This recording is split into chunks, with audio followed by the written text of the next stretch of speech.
everybody. Welcome to Bestie Book Reviews. I'm here with my bestie, Mandy. And I am here with my bestie, Jessica. So today's video is our mid-year wrap-up, and I can see that Mandy has a smile on her face because I'm pretty sure she got her way with this one.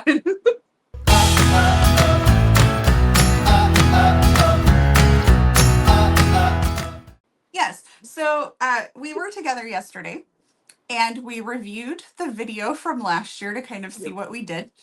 And it started off with me being a little salty. Because I made you choose. Yes. And then it ended with a great reminder on why I don't wear makeup. Oh, yeah, because your face was swollen last year. Yes. Yeah. Okay. Yep. Yeah, Yep. that was rough. It was hard to look at that face. So, anytime I'm thinking about makeup again, I'll just go back and watch that. Go back and watch that video. Yeah, the end of it. So we decided, instead of doing this as a convincing, we were just going to do it as our wrap up. Yeah. And we also decided together that we're going to do 16. So this is our top 16 so far of the year. Ready? So that was decided this morning. No, that was decided. It was supposed to be our top 10. And then I called Mandy today and she was like, aren't you proud of me? I have all my books ready. And I'm like, yeah, so proud. She's like, okay, so I'll see you in a little bit when we record our top 16. Bye. And I was like, oh, wait a minute.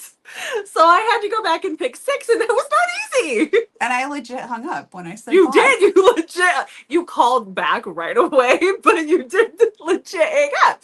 So, in all honesty, this is not easy. These are in order from 16 to 1. But this is the year's half over. It's not easy to come up with these 16. It wasn't easy to come up with the 10. So, but we're going to give them to you. So let's talk stats though. How many books have you read so far this year? 200 exactly. Oh, good girl. I'm proud of you. I've got, crap. I just closed my book that told me 193 is what I think it was. Yes, 193. So we're right there. Yeah. Almost time to change out the reading journal. I've noticed that mine is getting kind of fat. Yeah, mine, I think last year I switched it late June, early July, and it looks like it'll be the same way this year. So, yeah. Yay! Okay, well, let's do this. All right, here we go. 16 to 1. I don't know that I'm ready for this. I kind of feel like it's a crapshoot at the bottom here. The top 5 are solid, but okay. Some of my order from like our monthly wrap-ups has changed a little bit. Always. So I just want to throw that out there. And I also changed my list twice today. Of course you did. While I was pulling my books out today. Yeah. Well, and I feel like there's some books that sometimes I'll read a book of 4, but that book sticks with me. And then I'm like, wait, if that's still with me and I think about it so much, it obviously deserves to be higher up and it deserves a spot. So, yeah. Okay, so my book number 16 on this list. I don't know how we're going to title these, but okay. So this is Runaway Whirlwind by May Alder. I love this series. There's 3 books in this series. This is the big boys of, I think it's Berenson Trucking. I put Benson, but I don't think that's right. I think it's Berenson. But this is about Dolly and Wyatt. So this is the first book. It starts out the series. These are all age gap relationships. There's some daddy kink, there's breeding and all of them. But Dolly runs away from home on her 18th birthday. She is leaving her father, who is abusive, and she's just trying to get away. And so she runs to this truck stop, and that is where we meet Wyatt. He is a trucker. He's a big boy, and he is pulling out of the lot when she runs right in front of his truck and tries to flag him down. And so he reluctantly picks her up and takes her with him back towards Texas. And things happen along the way. She's a virgin heroine, but she's not by the time they reach Texas. He is reluctant because of the age gap and because he doesn't know what the situation is, but so good. You were muted and everything. I was flipping through my book. I was like, are you changing books? Spot. No. Okay. No. Okay. Right. So what's book number 16 for you? And is it a stack or is it a single book? It's a single book. I Okay. didn't do that with any of them. You should be Okay. very proud of I me. am very proud of you. Yes. Okay. So tied for first place in the 16th spot. No, I'm kidding. Okay. So in the 16th spot is The Arrogant One by Marnie Mann. And I think it's really important to point out how many books we've already read this Yes. year. So Yes. at like basically 200 books a piece, to be in the top 16 really, really is quite impressive. Yes. Exactly. You do make a very solid point there. So, Thank you. okay, All tell right, us so about this is Marnie The Mann's book. Arrogant One by Marnie Mann. And this is about Sadie. Sadie is a food critic, but no one knows her identity as a food critic. They think she does other things, but she has like an Instagram and her food critic persona is like extremely well known and popular.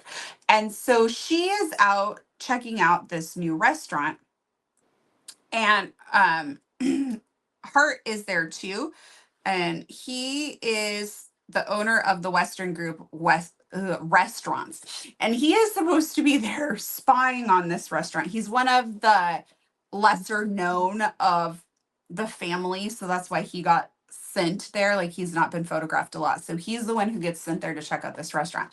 Well, Sadie and Hart get distracted by each other. They end up having a one night stand, and she sneaks off, and he's kind of bummed the next day to realize that. And they end up running into each other at something else, and it kind of sparks a relationship beginning for them. But Sadie can't really tell him what she does because he runs all these restaurants, and then it kind of puts her in this really, really awkward spot with like the conflict of interest and everything. And so I loved this one. It was really, really good. Hart is kind of like this playboy who is just really like all about Sadie. So I really, really enjoyed it a lot. Okay. Well, the book that landed in my number 15 spot is Fight by Sloane St. James. This started my little um, foray into the three books that are in this Sky Ridge Hot Shot series. This is book one. These all take place in Washington State, which is where Mandy and I both live. And these guys are hot shot fire crew. So they work with, out in the woods, and they work with guys who are loggers or when things happen and there's a fire. So that for me is part of the reason why I love this, because my dad was a logger growing up, and we grew up in a logging community, so I can relate to a lot of this stuff. But this is about Prescott and Callahan. So Prescott is on the run. She's running from someone, and she ends up getting a job. She's like living out of her car, and she gets a job as an EMT, which, she's had EMT training, but she is in this little town, and one night she meets Callahan at a bar. They have a spark, and nothing happens, but Callahan's out on the training site one day, and they're hearing about this new EMT, and everybody calls him Scotty. Well, that's Prescott. And so the whole crew seems to think that this is going to be a guy that's going to show up, but then here comes Prescott, and they realize, no, it's not a guy, it's a smoking hot chick. And so that starts something between her and Callahan. But things don't always go that way, the way they expect it to. And something happens. There is a survival situation, and it was great. I really enjoyed it. The audio was fire. The audio was hot. So, just saying. Not like hot like fire like that. But like hot. Like hot. So. I think the people got that, Jessica. Oh, thank God. Okay, I was really worried there.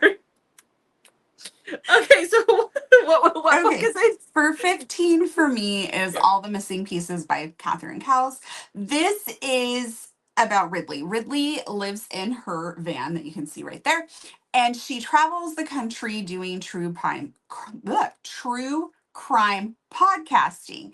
And she comes to this town because she wants to investigate what she believes to have been the first failed attempt at a string of kidnappings. Her twin sister was kidnapped when they were teenagers, and she believes that all of these kidnappings are interlinked. And so she wants to go back to the very first one that was not successful and interview the people there. And she's trying really hard to get to the point of being able to solve what happened to her sister.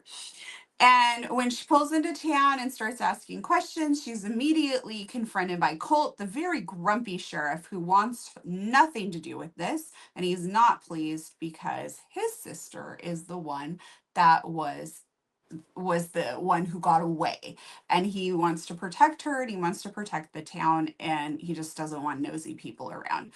So they do not get off onto the right foot, but she is going to prove that she is not just another nosy busybody, that she really wants to solve this crime and that she has valuable information. And I loved it Okay. because I like true crime. So I yeah. know you do. Yeah, exactly. Yes.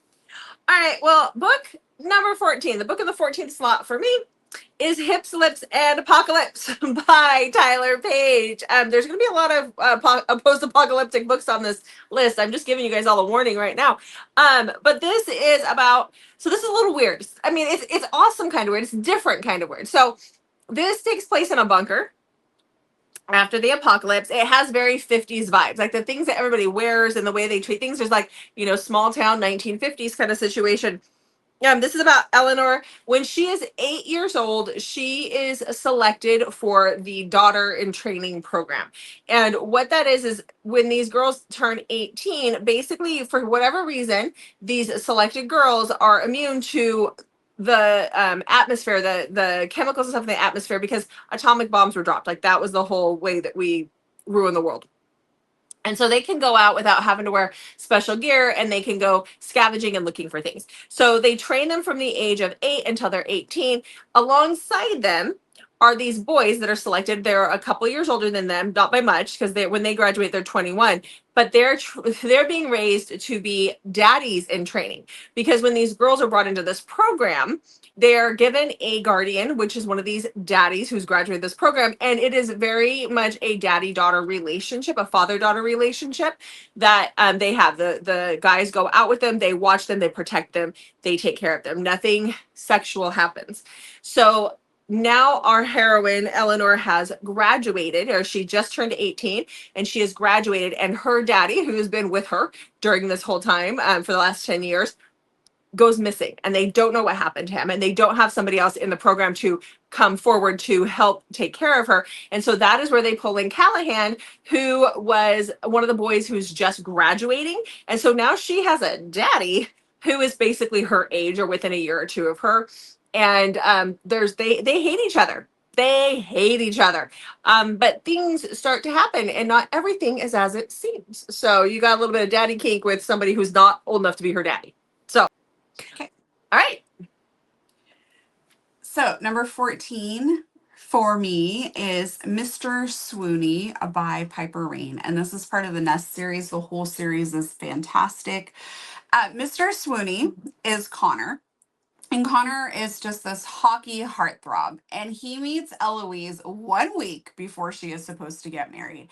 They really hit it off. And he has some liquid courage, and he goes to stop the wedding. Now, oh, that's a risky move, but he shows up to stop the wedding. But Eloise was already ready to not go through with this wedding either. And so the two of them end up becoming roommates, and from there things just go. And oh, I just love Mr. Swoony so much. So for example, Eloise has a bucket list, and so he decides to help her start working on that. And so they really kind of do this, like, we know we're attracted to each other, but let's kind of back up and be roommates and friends, and then see how things progress, because she just got out of this other relationship. And I absolutely love, because he is a hockey player. I think I forgot to mention. I think I did mention that. I don't know. Mm-hmm. Anyways, he's a hockey player, professional hockey player, and he finds out that there is a whole section in the bookstore dedicated to hockey romance, and he has no idea, and he's just blown away by this, and like is telling all of his teammates and stuff. And I just loved it so much. So this whole series is fantastic. So if you enjoy, oh my gosh, why can't I find the button? I don't know. There we go. Nope. No. Okay, hold on. Let me do it for you. If you enjoy a hockey series, you will love this one. It is like really good hockey found family. I love it so much. Okay. All right. So we're on number 13 now. So this is a book that I recently read. This is the newest from Grace McGinty. This is Dodging Bullets. This is the second book in her Offbeat Omegas series, and I loved it. It's supposed to be a comedy. There are some very funny elements to it, but this one is definitely a little bit heavier on the themes. So this is about Paloma, who was raised in a cult, and it was like in a compound that was isolated from the world. She is told that instead of the year being 2025, that it is 2125, and that the world was destroyed by atomic bombs, and that these people are the only ones that are left. Now, she is an Omega. She is the only Omega. And one day she is basically sold by their leader, by their prophet, to these guys who have this I can't remember if it was like an animal fighting ring or whatever it was, but basically she's sold so that they can sell the Omega on the black market. Then you have our heroes, because this is why I choose. They come in, they are ex-military, but they are fighting against these guys who are harming these animals. And they go to liberate the animals and rescue these animals. And they find down in a basement, they find Paloma being held down there.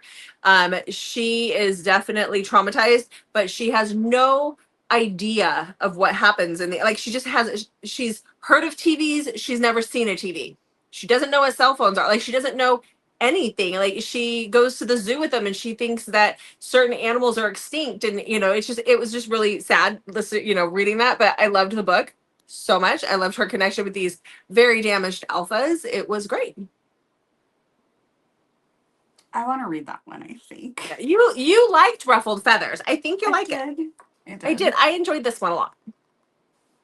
So, obviously, it made number 13, okay? So, yeah. And we're going to see Gracie Lou next month. So, yeah. Okay. All right. So, number 13 for me is Playbook by Rebecca Jinchak. And this is part of the Holland Brothers series, and I just love this one so much. So, we have London, who has been getting Brogan's mail in her P.O. box, and she is frustrated with it because there is all sorts of weird stuff, and she has accidentally opened some of his mail thinking it was for her, and there's women's underwear in there and all sorts of stuff, because women are apparently, I don't know, I guess that really happens in real life, that women do stuff like that and send that to famous football players. But anyway, so she is rather ticked off about it, and she ends up seeing him at a club one night when he is ordering at the bar, and she walks up to him and just starts laying into him, and he is he is taken back by this whole situation, and they end up he ends up writing to her to apologize and asks her out, and she writes him back. And so they do this pen pal thing back and forth for a while. And eventually he wears her down. But she is it's so funny because she's when she's yelling at him, she's yelling at him about his kinky male play and his harem of pen pals and all this stuff. And it's so funny. But he has been a playboy. Doesn't really understand when you're starting to date a girl or you ask a girl for drinks, there's certain behavior. So when she shows up after he has been asking and asking and asking, she shows up to find him doing body shots off of a woman. And she's no, what? And he genuinely doesn't understand what the problem is. So I really love that we see him kind of reform from his playboy ways to really try to be a good person for London. I loved it a lot. You're just not even going to try to switch yourself over anymore? Apparently not. Okay. I'll just do that and you'll know. You'll just snap and I'll know. Okay. Well, the book that landed in the 12th spot for me is part of a duet, and I can't talk too much about it, but I'm going to. So this is There's a Way by Amber Hughes. This is the second book in her Conway Collateral duet. You have to read Where There's a Will, the first book first, even though this is a different couple in this book. The story is just being continued in this one. So this is a dark cowboy romance. Amber Hughes is Daisy Jane, for those who haven't been following along and they don't know that. So the writing is amazing in this book. But this is about the sister to the hero from the first book, and that is Carson.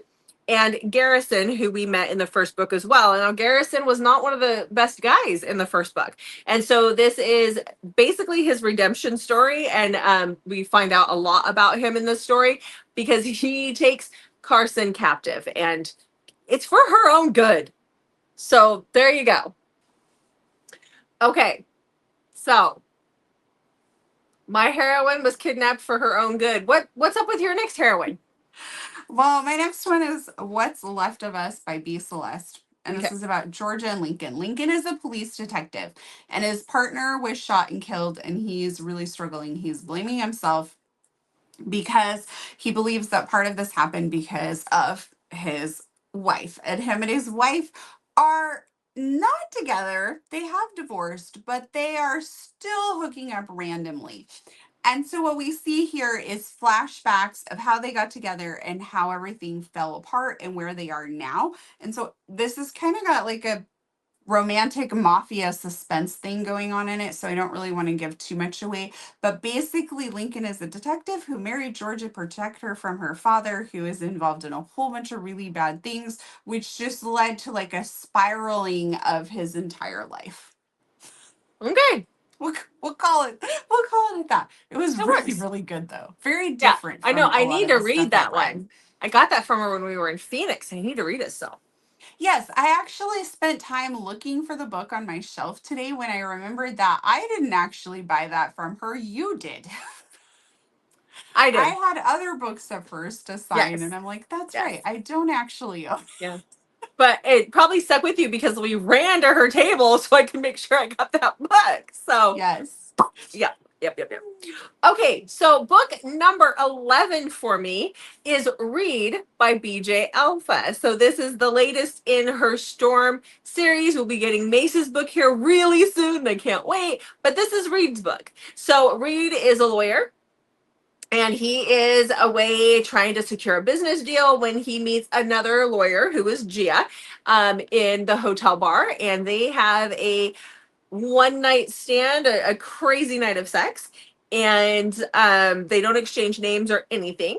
And then we fast forward 6 months later, and Reed is still trying to secure that deal. It is a deal for a certain amount of certain property, like an inner city property. And so he goes to a street fair or something that happens during that time, and he's checking out the property, and he walks by this center. I want to say senior center, but it's like a community center. And he runs into Gia again, and she's sitting behind a table, and then she goes to stand up, and we see that she's got that pregnant belly, and Reed is floored because Reed doesn't like kids. And Gia is also a single mom to a little boy, and he don't like germs either. And kids and germs go hand in hand. And so things get a little crazy. He's keeping secrets from her. It's just a fun time all around. We all know that's going to blow up eventually. I mean, you don't keep secrets from your woman, period. So, Are you sure? well, you shouldn't. Write that down. Yeah. Don't keep secrets. Okay. Relationship will fall apart. That's for fiction and for everyday life. So, okay. What book landed at number 11 for you? Okay, that would be The Wrong Quarterback by C.R. Jane. So I will just tell you right up front, the prologue got me. I was wounded in that prologue. And so from there, we have Casey. She goes to college. She thinks her and Gray are going to be together. She's very excited about this. And Gray just kind of keeps blowing her off. And Parker takes notice of her, and he becomes very, very obsessed with her. So if you've read any of C.R. Jane's The Pugging Wrong, any of those, then you understand where this is going very quickly. So Parker's actually related to one of the guys in the other series. Excuse me. So he becomes very, very obsessed with Casey, and or is it Casey or Cassie? Cassie. And he will do anything to get her. And I mean, that could include keeping her against her will. Mm-hmm. Loved it. Loved it. It was for her own good. Okay. All right. So now we are into our top 10. So, book number 10 for me is Blood Bride by C.D. Reese. This is the first book in her Immortal Empire series. Book number 2 will be out at the end of this month.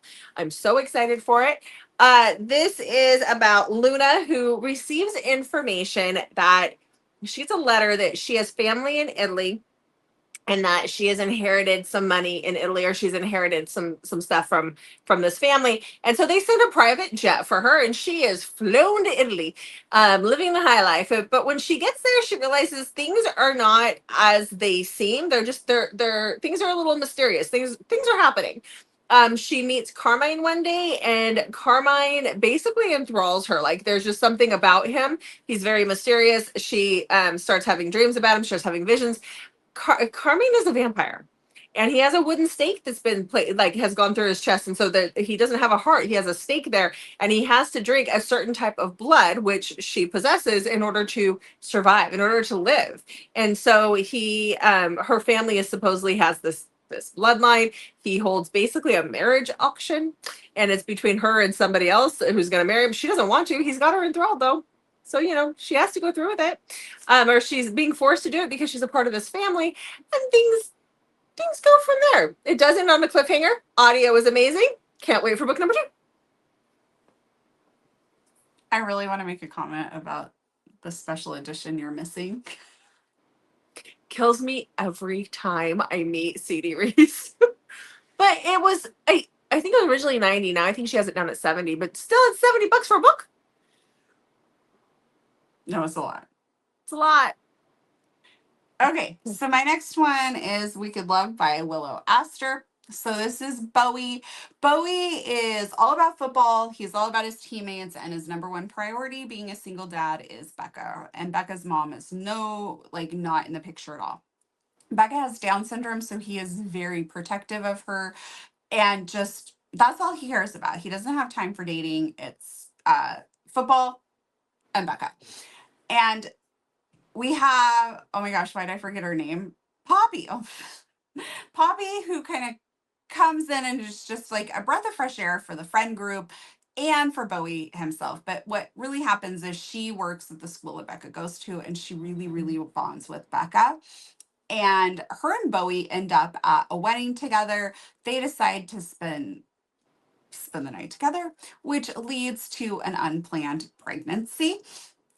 And from there, they are just so wonderful together, like navigating everything. I just loved it so much.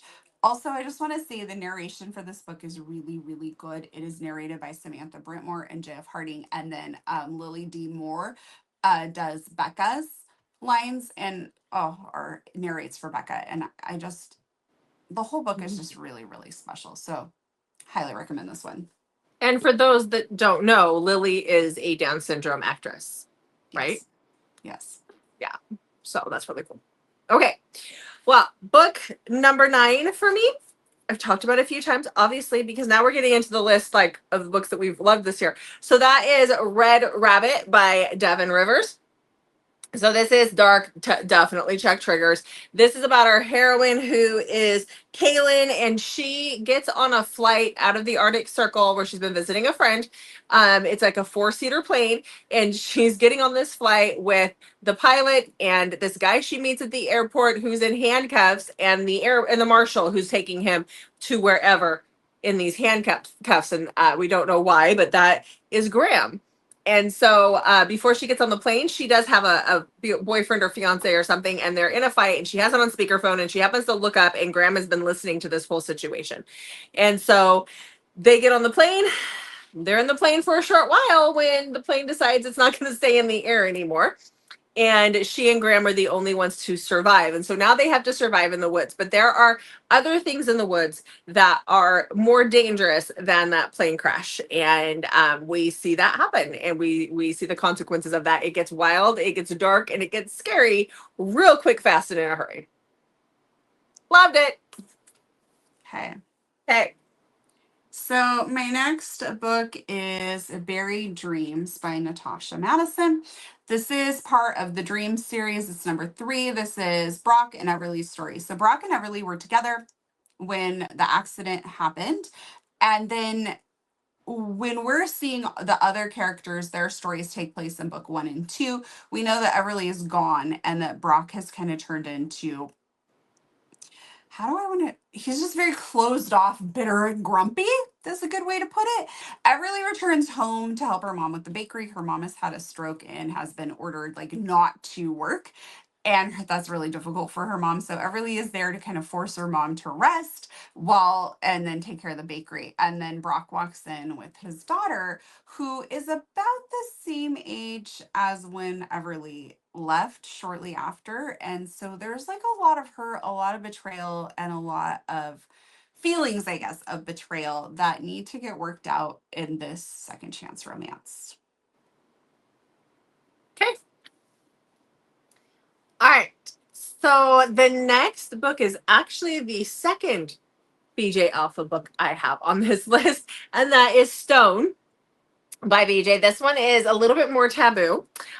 This one is about Sienna and Stone. It is the first of her Carrera family series. So it is the newest one. I mean, the only one in that series as of right now. But Sienna and Stone are half siblings. Yeah, they're half siblings. So basically, Sienna's father is a part of the mafia, and he was quite the man whore. And he has what they call bastard children all over the place. The only one that he has ever claimed is Stone. Now, Stone has had amnesia since he was 14 years old, and that was when he was brought to live with the family. And his father has basically tortured him for all these years. So, like, the part that stands out to me is in the beginning, he's eating soup, and he can't tell if the tomato soup has basil in it or not because his tongue has been cut so many times during torture that he doesn't have taste anymore. So it's really, really sad. But he and Sienna have an attraction to each other, and they take comfort in each other. And Sienna's dad is going to force her to marry someone else in the mafia, and then things are going to go downhill from there. Loved it so much.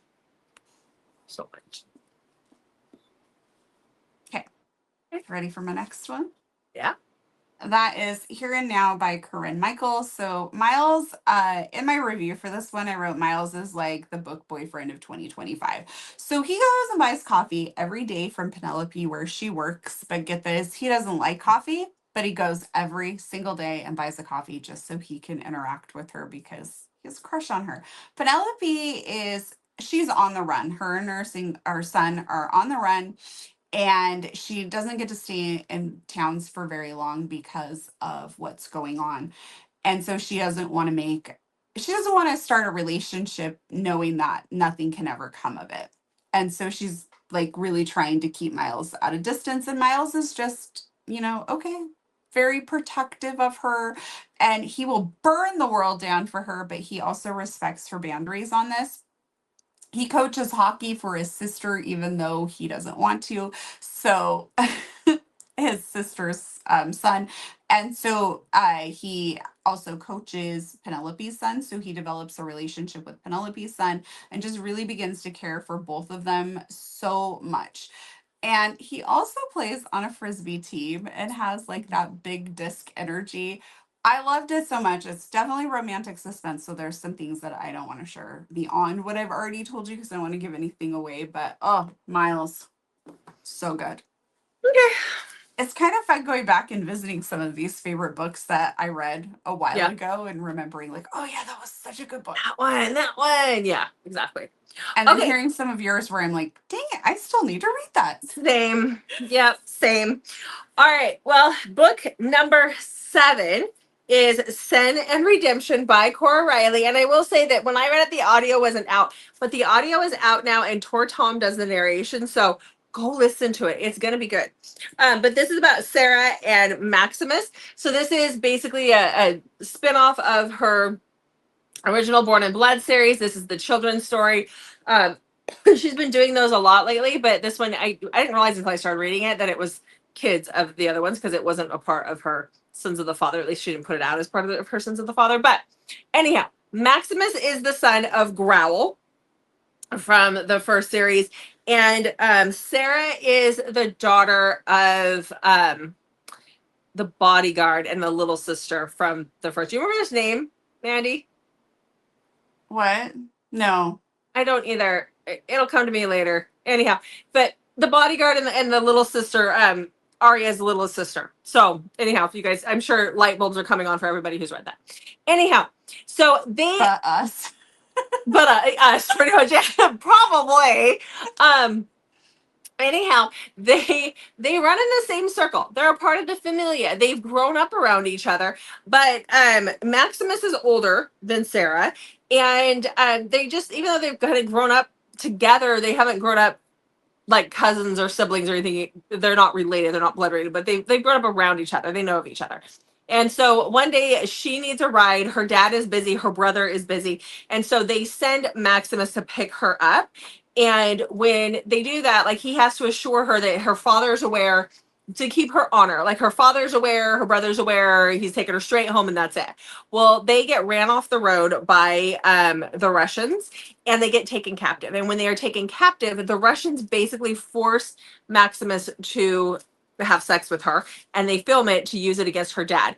Well, they get rescued from that situation, but there is a baby that shows up from that situation, and then they are going to be forced to get married because of that situation. It is so good. I loved it. It was great. Definitely check triggers. We keep saying things were so good and we loved it, which would be odd. Which if it was obviously, our top 16 out of 200 books, then it wasn't good and we didn't love it.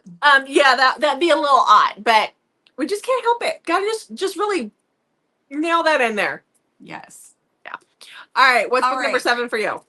Big Daddy by Daisy Jane. And I just love this cover so much. So we have Winnie.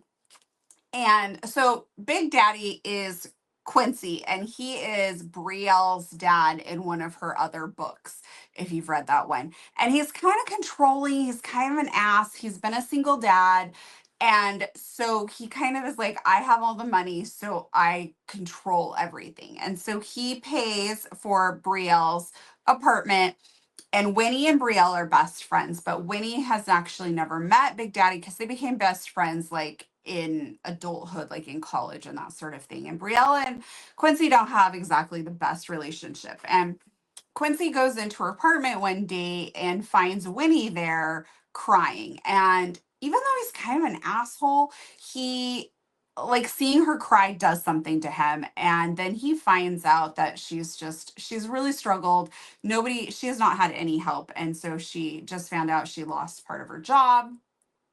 And so she's just really upset. She lives in this like apartment, like a shoebox apartment with a bunch of roommates, and things just aren't going well for her. And she's just really struggling.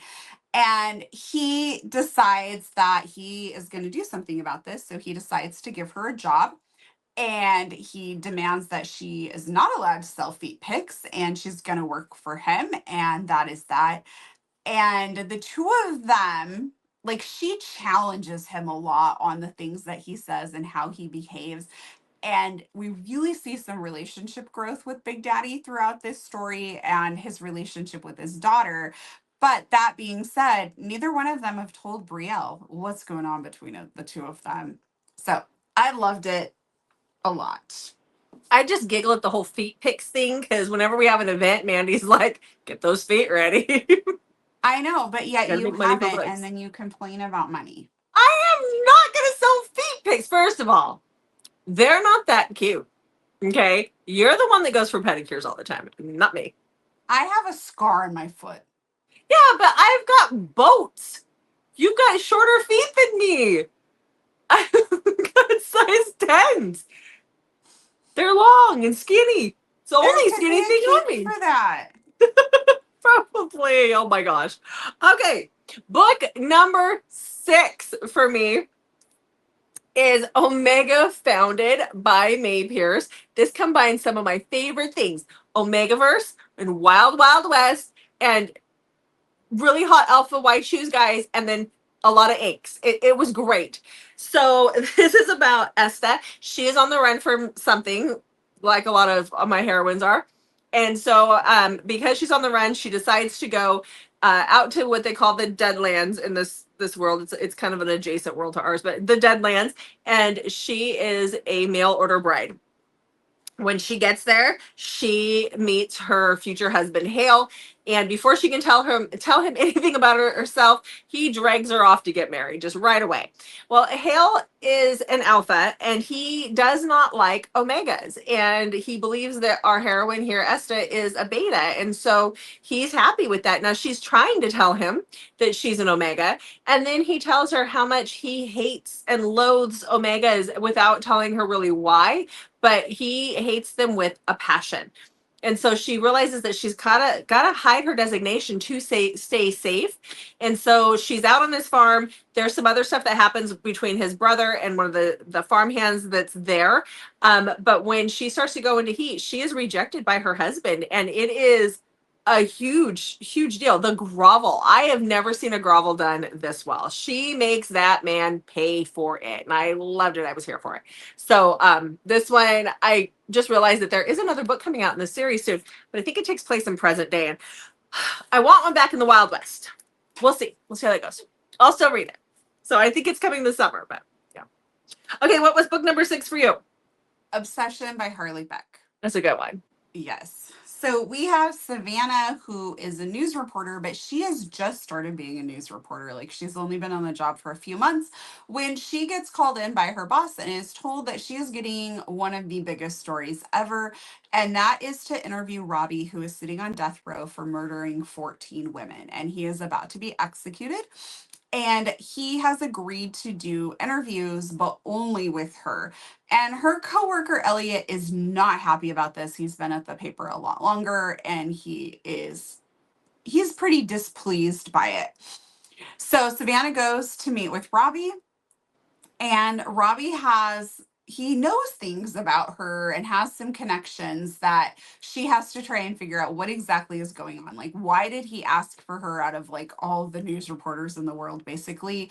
And there's also some crime going on in their town that she's trying to figure out as well. So this is like a psychological thriller romance, and that is all I'm going to tell you because it will give away things if I talk too much about it. But if you like that thriller romance, this is the book for you.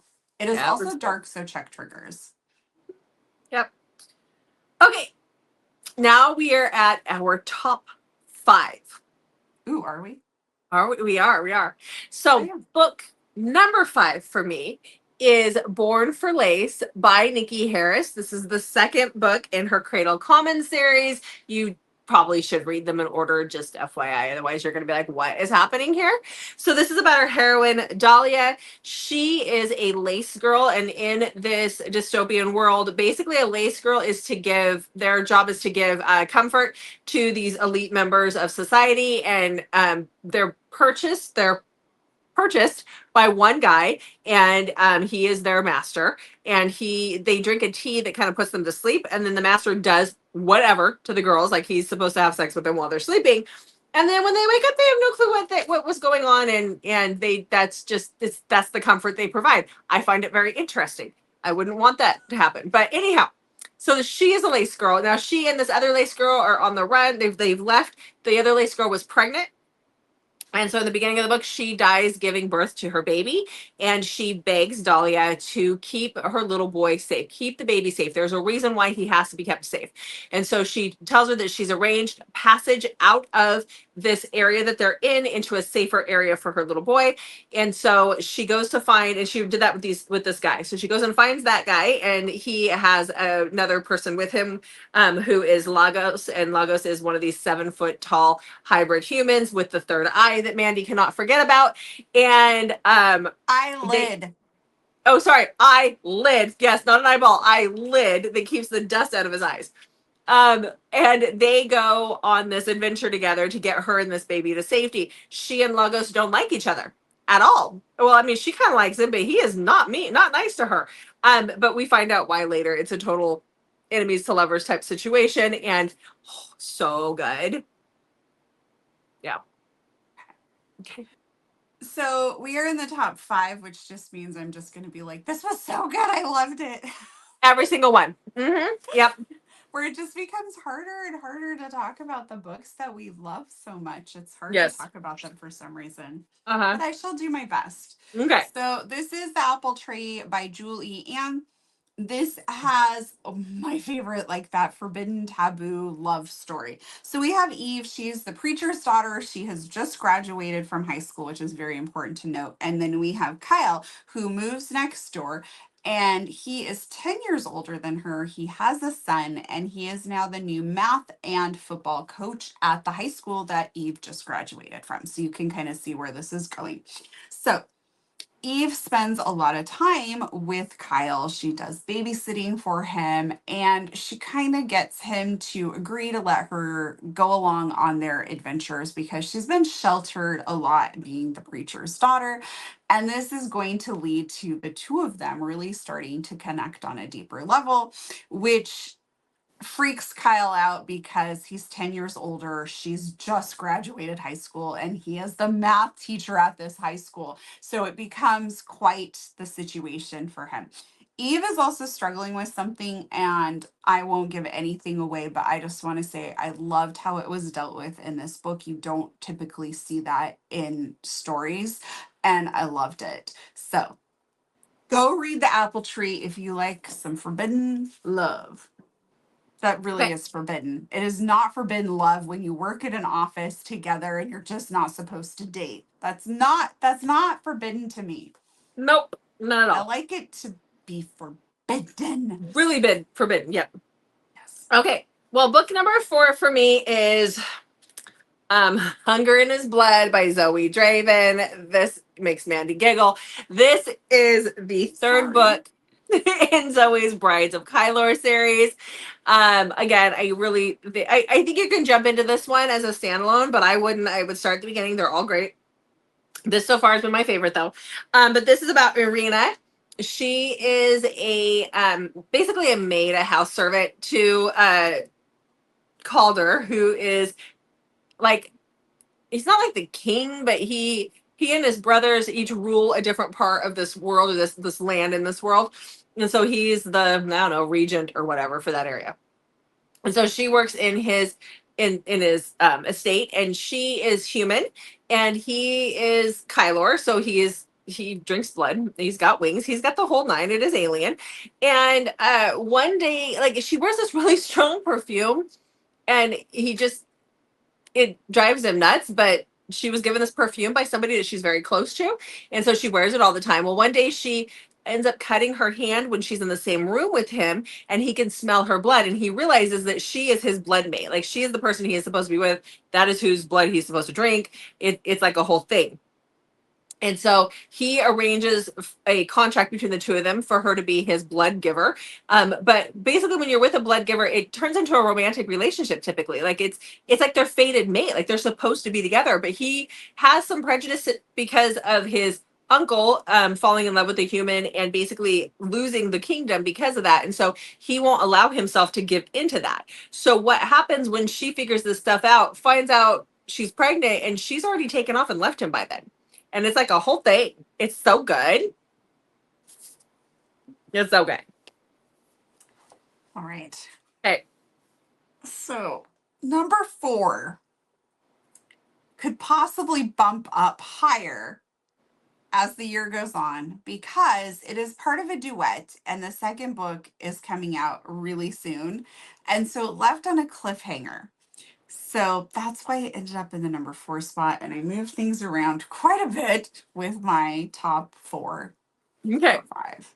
So that is First Verse by L.M. Halloran. So this is just a heartbreakingly beautiful story that deals with mental health and addiction. So make sure you check triggers if you need to. It does end on a cliffhanger, just warning you. Last chorus comes out here, though, like next week after this video comes out. So this is Eva and Wilder's story. They are the kids from Breaking Silence and Breaking Giants. So their parents were in a band, and they've grown up together, and they have formed their own band. And Eva has been like crushing on Wilder for a long time. Wilder knows this, but he feels like she deserves somebody better. And so he does some things that really upset Eva in an attempt to get her to maybe not like him so much. And so she ends up quitting the band. And Wilder's pretty upset about this. And they are still in the same circle of friends, basically. So they still kind of see each other. Wilder has a girlfriend and who's also his dealer. And so things are just not working out well for him at all. And Eva is pretty upset. And so they decide to give their relationship a go. And Wilder thinks that he can handle his addiction on his own, which I think we all probably understand he is sadly mistaken. Go read it. So good. Okay. So good. Okay. Well, book number 3. Now, like now that we're in the number 3 spot, the number 3 is it's there. Like it's not going anywhere. I didn't even have to think twice about this one. So this is Caitlyn Cant Die by Liz Hamilton. Loved this. This is post-apocalyptic. This is a post-apocalyptic rom-com, which is kind of different, but this is about Caitlyn. She is in the apocalypse. The apocalypse ended while she was on a 3rd date with a guy who's, according to her, good in bed, but he doesn't have a lot of smarts upstairs. And so they're trying to survive. This is a zombie type apocalypse. They call them blobs or blurbs or bloats. That's what she calls them, bloats. And, even though it's the apocalypse, things still happen, like her period, and you still have to survive that. And so when the book starts out, she is trying with the not so smart guy to get tampons at the store when it is invaded with these bloats and they're trying to get away. When she gets away, she gets injured and she is bleeding out. And so she just kind of goes and sits against a tree. And the reason why it's called Caitlyn Cant Die is because even though she's like, look, the apocalypse sucks and I'm good to go. I am good to go. Anytime you want to take me, I am good to go. And so she goes and sits by the tree and she's kind of like, well, finally, if I, like I haven't been able to die this whole time, let's do this. And that is where we meet our hero, Riley, who has medical training. He shows up, he finds her with a guy that he's surviving with, and they save her. And so poor Caitlyn, she just can't die. She's bleeding from her arm and from other areas, and she still doesn't have tampons. And so it's a whole thing. They go on this journey together, and I just loved it. You shouldn't laugh at a post-apocalyptic book as much as I laughed at this one, but it was so awesome. It was great. Liz is an awesome writer. I love Liz's books. Yeah, I like that one too. A lot. Yeah. Ready for the next one. Mm-hmm. For sure. Yeah. Okay, yes. What is book number 3 for you? Book number 3 is actually book number 2. Because yours are tied for 1. No, I'm doing it. I put it in there. I said this was going to be my favorite read of 2025, and by the time we get to the end of the year, I may have changed my mind. But as of right now, I did put it in the number 3 spot, and that is Irreversible by Shelley St. Clair and Jennifer Hartman. Oh, I love this book so much, and as I'm talking about it, I'm going to regret my decision, but then I'm going to talk about my other 2 and then feel okay about my decision. Maybe. This is stressful. So, number 1 in dark romance, though. Oh my gosh. Can I do that? Just number your damn books and keep going. Stop being mean. Okay, so Everly has this life that everyone would probably envy from what you can see of it. And she is taken from her home and held prisoner. And she is held in this room, and on the other side of the wall, people come and go. So she's kind of like being held in this weird black market type place. And it's been traumatic for her, and she's been missing for a few years. And Isaac is a detective who is frustrated that they're not getting anywhere because they know people have been being trafficked and they're not getting anywhere, and he is ticked about it. And he has his reasons for being more upset about this than maybe some of the other detectives that are also diligently working on these cases. And he decides to go rogue, and in that process, he ends up himself getting taken and ends up on the other side of the wall from Everly. And the 2 of them start to form a bond, and he swears to her that he will get them out. I shall leave it at that. So good. Okay. New video idea. Maybe at the end of the year, instead of our top books, we can come up with all these different categories and be like our favorite Omegaverse, our favorite enemies to lovers.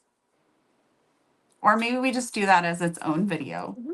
Yeah, because I see how you're trying to get around this. I see right through you. I was feeling so good about it when you let me have 16 and then we get to our top 3 and I was like, I know. Well, because I feel you because my number 2 and my number 1 I feel like could be interchangeable to a point. Because when I'm like, oh, I could have put that one at number 2 and the other one at number 1, I'm like, I kind of question that. So they're very, very close. They're very neck and neck. And one of these consumed me for days and days and days. But let's talk about this. So that my number 2 is Juniper Unraveling by Carrie Lake. It's the whole series was 5 stars. And again, it consumed me for a week, this whole series.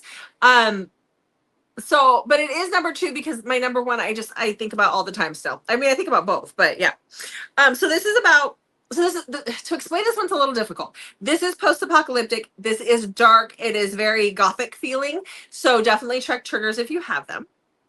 But this book starts out, we see 2 different stories happening, and then they kind of converge in the middle of the book. So we see the story of Danny and we see the story of Ren. So Danny is a 14-year-old girl who, in the very beginning of the book, her mom is cutting all of her hair off. They live in what they call a hive, which is just basically a group of people in this apartment just trying to survive the apocalypse. And her mom is cutting all of her hair off and saying, repeating under her breath, they only take the boys, they only take the boys. Well, Danny has a four-year-old brother who is a twin with the 4-year-old sister. And we find out that this group of Legion soldiers will come in and they will kill everybody except for the men and the boys, and they will take them to their compound.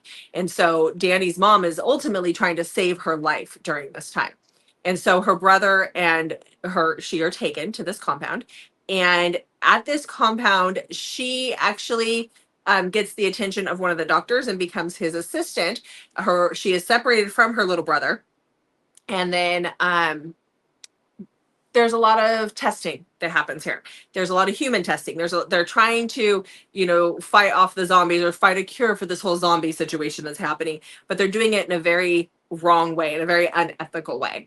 And then we also see the story of Ren. She lives in this gated, walled off community right next to this facility. And she one day goes out into, out further than what her dad would like her to go out. And it's along the wall. And when she's there, there's a hole in the wall. And that is where she meets Six, who's our hero. And Six is one of these guys who has been experimented on. He's about 19 at the time, and she's just turning 18 at the time. And she actually brings him food and stuff. And then eventually she finds a way to get him up and over her wall. And then there's things go from there. It is so amazing. It keeps you on the edge of your seat. It twists and turns. It does have an HEA. It is a love story. I will say the 3rd book wrecked me, and you guys know I do not cry, and I bawled in the 3rd book. So just saying. It was great. It was so awesome. But yeah, it consumed me for a week. I'm really sad that that's over too. One more. But that's okay. All right. Did you just change your number 2 and 1? Okay. What's book number 2 for you? Oh, I should have. Oh. Okay. My number 2 book is by one of my favorite authors, whose book is now in Target, one of her books, which just makes me so happy for her. Mm-hmm. She is one of the best at writing, like Banty Witter. Wow, Banty Witter. Banty Witter, huh? Mm-hmm. Yeah, that's witty a new banter. Term. Yes, witty banter. I just coined a new term there. Anyway, this book brought that banter, the witty humor, and the angst, and that is My Favorite Bad Decision by Elizabeth O'Rourke. And in here we have Miller, who dated Kit's older sister like a decade ago, and he is in the airport. He's getting ready to take a guided tour to hike up Mount Kilimanjaro. Good job. And Kit lands at this airport, and she's going to do the same thing, and she is not pleased to see Miller at all. And she is there reluctantly. Her dad, she's supposed to be taking over part of her dad's like magazine empire type thing. and he has sent her on this assignment as like her final task groups before she gets to do that. And so they are going to hike this mountain with this tour guide, and she is not happy at all. That, like, to say that they're enemies would be like an understatement, but Miller is a little like perplexed as to why she feels this strongly about it. So they are on the exact same trip together. There's like different paths, but they are on the same one. There's a tent situation, so like they're stuck together in one tent. So the force proximity is like pretty gosh darn force. The enemies are enemying, and Kit and Miller are spending a lot of time together. But here's the thing: Kit is engaged, and also her sister thinks Miller is the one that got away. So I love this one so much. So incredibly much. That is why it is number 2 on my list. Again, I want to point out that I've read 400 books so far this year. No, 200. Wow. Way to exaggerate. I was thinking I read like about 400 a year, so that's where that came from. Yeah. No. Okay. Yeah. What's wrong with everybody else? Why don't you have 400? It was, you were combining mine and yours. That's what it was. I know, but I feel like I just want it, like, I love it so much, and I just want to make sure that, like, I have really professed that. It's not like I picked it as number 2 out of, like, the 5 books I've read. Exactly. It takes a lot to get onto our top 16 list. Honestly, that's more for myself than anyone watching because of the immense amount of guilt these videos make me feel. Yeah, so if Elizabeth watches this, she has guilt. I'm not sure it's necessary, but yeah. Okay. I was raised Catholic. Okay. Do you want to guess what my number 1 book is? Because if you were to ask me about yours, I probably wouldn't be able to do it. But Really? I don't know that I would. You've covered BJ, you've covered Grace, you've covered Liz. Is there a BJ, Grace, or Liz book I'm missing? No. Okay. No. Mm-mm. You ready? For me to put you out of your misery. Oh, I'm going to show you and you're like, oh. The one where he, like, is horror, like the darkest book you've ever read? No. No? Oh, okay. No. I don't know. Oh. See, I knew you'd say that. Oh, yeah. Okay, so book number 1 for me is Karina Halley's Death Valley. Now that I know that rhymes, it not messes me up every time. But this is a dark cowboy romance. It is so stinking good. It's unlike anything I've read before. I loved it. So this is about our heroine, who is Aubrey. Her sister went missing 3 years prior. Her sister has this fascination with the Donner Party and Donner Pass. And so she went hiking in Donner Pass 3 years prior and went missing. She went with her boyfriend, went absolutely just gone. And Aubrey's been looking for her ever since. She's been having dreams about her hiking, like dreams about the situation, and she's got to find her sister. And so she sees a news report about a hiker who went missing in Donner Pass a few days prior to when the book gets started. And he is found by a local guide and a local farmer or rancher in the area. And so she goes out to find this local rancher to ask him to be her guide to help her find her sister. And so that is where we meet Jensen. And he is very reluctant.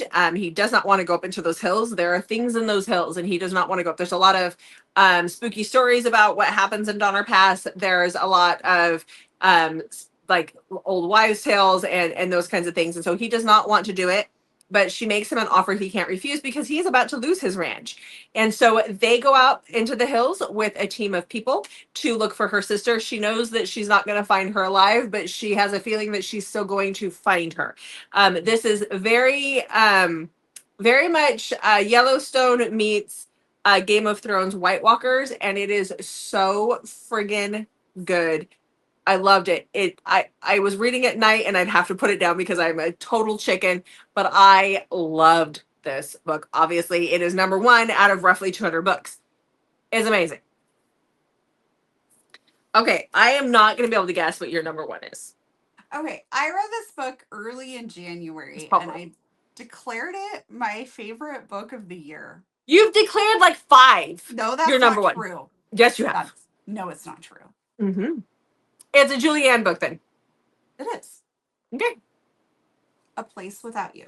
All right. Forbidden Love, Taboo, right here. So we have Bodhi and Henna. They meet at Coachella, and Henna is still in high school. She has to go, it's in the summer. She has to go back in the fall for her senior year. But something has happened, which we learn more about as the story goes on, that has prevented her from graduating on time. So technically, she's old enough to have graduated, but she still has to do one more year because of the situation. So she's at Coachella. She meets Bodhi. They have this instant connection. They spend a lot of time together, and they both just really feel this attraction. And something occurs, and Bodhi has to leave early, and he's kind of bummed about it. And Henna gets home and realizes that Bodhi and her live in the same town. Bodhi is actually the newly hired guidance counselor at her school, and he is now her guidance counselor. He has a tremendous amount of guilt because his father is dying of cancer, and he's trying to hold the ranch down while his siblings have gone off and left him kind of with that responsibility. So he really, really has to keep his job. And so even though he really cares for Henna, oh my gosh, Henna, he wants to put this separation up because he can't afford to lose his job, and he can't be dating a student at the school, or like he can't have anybody finding out that they've slept together or any of that. So we really have that forbidden love, that angst, and all of that stuff that I absolutely love. And so when I declared this my favorite read in January, it has stuck. But it was your favorite, and then you had your favorite dark romance, and then you had your favorite something else. That was Irreversible, I said, was my favorite dark romance. There's been like 3. No. Okay. Well, and then my favorite bad decision. So my top 3 are my favorites. But I feel like when I read Last Chorus and complete L.M. Halloran's duet, I'm really going to be struggling. So I declare that we should not do our top books of the year, and we should do favorite rock star, favorite forbidden, favorite enemies, and favorite dark romance, and then I will be good to go. I declare that you put on your big girl panties and we do it. We hope you really enjoyed this video. Please like and comment with your mid-year wrap-up stats. How's it going? What's your favorite book? And make sure to check back on Monday, Thursday, and Saturday for new videos from us, and sometimes Wednesday. Okay, I will rein her in before the end of the year. Thanks for watching, guys. We'll see you in the next video.